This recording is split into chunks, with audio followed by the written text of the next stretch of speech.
Okay, Johnny, we need to talk about the answer to when people go into discouragement and depression because they have the chronic pain that they're living with all the time.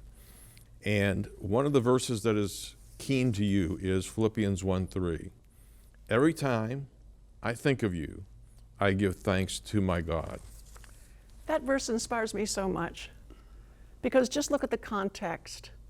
Paul is writing to his friends in Philippi, and he's writing from a jail cell. And he could have started off his letter saying, "Dear friends, the cell stinks.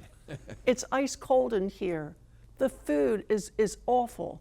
The jailer is mean. My cellmates are bullies. My chains are chafing my wrists and my ankles. It is ice cold at nights. They don't give me a blanket." He doesn't do that.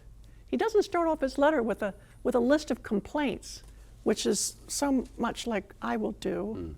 And that's why I draw such inspiration from that wonderful little verse in Philippians chapter 1, verse 3.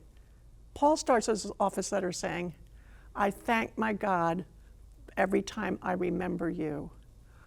Oh my goodness, does that inspire me? Because it tells me that in my suffering, I'm to look for others. Look out for others who are hurting even worse than I do. I want to show you a photograph that I have on my wall next to my desk.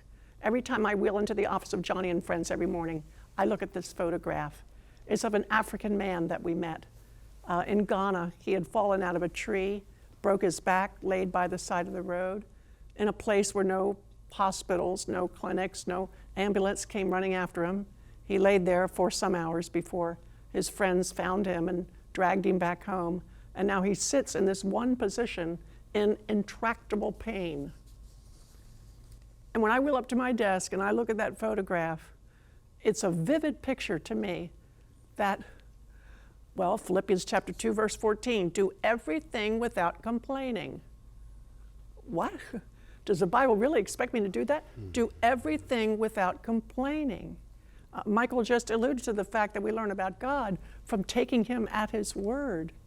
And so I'm not going to complain. I'm going to look at that guy on the wall and say to myself, "Johnny, I don't care how painful your back feels or how limited your paralysis, you are going to squeeze every ounce of ministry effort out of that quadriplegic body today to do everything in your power to encourage him, inspire him, boost him, and serve people like him."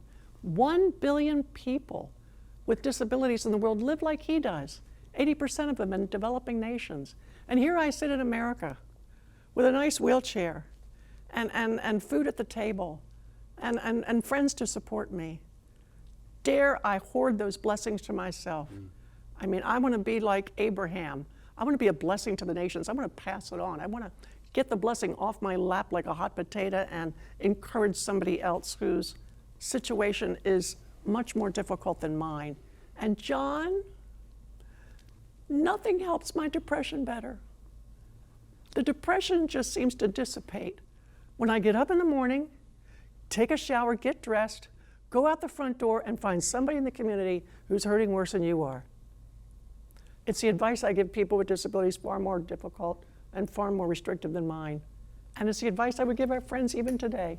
It is the best cure for depression.